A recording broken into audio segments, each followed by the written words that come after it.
What if the greatest enemy of humanity is not a king, not an army, not a nation, but a being you cannot see? A being who has spent thousands of years studying human weakness, watching every generation, waiting for the perfect moment to strike. The Qur'an identifies this enemy. His name is Shaytan, and his mission is far more dangerous than most people realize, because Shaytan does not simply want people to commit sins. He wants humanity to lose its connection with Allah, and he has been working toward this goal since the very beginning of human history. Tonight, we uncover the hidden Qur'anic truth about Shaytan's most dangerous weapon. Before humanity spread across the earth, before civilizations existed, before kingdoms and empires rose and fell, a moment occurred that changed human history forever. Allah created Adam, AS. Then Allah commanded the angels to prostrate before Adam. Every angel obeyed, but one refused, Iblis. His refusal was not caused by ignorance, it was caused by pride. He believed he was superior. His arrogance blinded him to the truth. At that moment,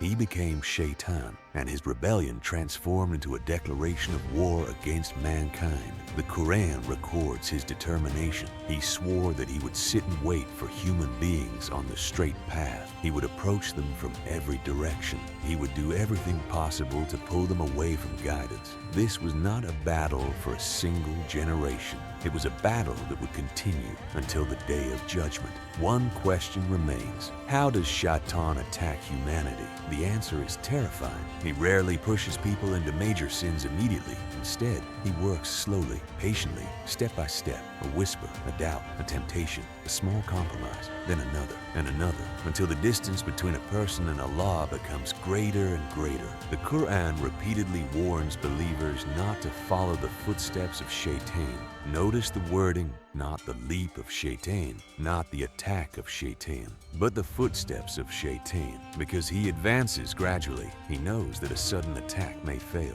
but a slow corruption can go unnoticed. Yet among all of Shaytan's methods, one weapon stands above the rest: division, hatred, enmity. The Quran reveals that Shaytan seeks to create hostility between people. Why? Because a divided ummah is weaker, a divided family is weaker, a divided heart is weaker. When people hate one another, they stop remembering Allah. When anger controls the heart, guidance begins to fade. When relationships collapse, Shaytan celebrates. Think about it. How many friendships have been destroyed by pride? How many families have been broken by anger? How many communities have been divided by jealousy? These are not random events. The Quran teaches us that Shaytan actively works to create these divisions because he knows that when unity disappears, his influence grows stronger. But Shaytan possesses another weapon, perhaps the most subtle of all: deception. He makes falsehood appear beautiful. He makes sin appear harmless. He makes disobedience seem attractive. The Quran repeatedly explains that Shaytan beautifies evil deeds for people. A person begins to justify wrongdoing. They stop feeling guilty. They stop seeking forgiveness. Eventually, they may even believe they're on the correct path. This is among the greatest dangers, because the one who knows he is lost may still seek guidance, but the one who believes he is already guided